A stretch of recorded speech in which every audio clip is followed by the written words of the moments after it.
মাগরিবের সালাতের পর নফল পড়া যাবে কি না? মাগরিবের সালাতের পরে নফল পড়া সুন্নত। হুযায়ফা ইবনুল ইয়ামান রাদিয়াল্লাহু তাআলা আনহু বলছেন, সহিহ হাদিস মুসান্নাফ ইবনে আবি শাইবা অন্যান্য কিতাবে আছে, আমার রাহে বেলায়েত বইয়ে সনদ সহ বিস্তারিত পাবেন।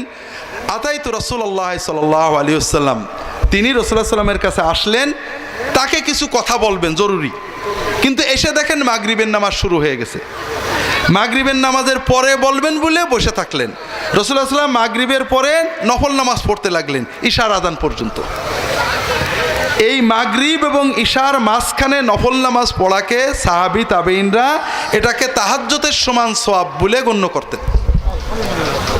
কাজেই মাগরিব থেকে ইশা পর্যন্ত সময়ের ভিতরে নফল নামাজ পড়া রাসূলুল্লাহ সাল্লাম সাহাবীগণের খুব গুরুত্বপূর্ণ সুন্নত, নফল সুন্নত, জরুরি সুন্নত না।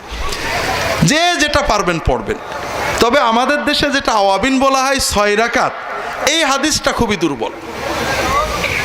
তবে সাধারণভাবে আপনি 2, 4, 6, 10, 12 যেটা যখন পারবেন পড়বেন, অথবা নিজের কায়দায় কিছু পড়বেন। নিয়ম করে নেন প্রতিদিন 4 রাকাত পড়বো আলহামদুলিল্লাহ, 6 রাকাত পড়বো আলহামদুলিল্লাহ, কোনো সমস্যা নেই।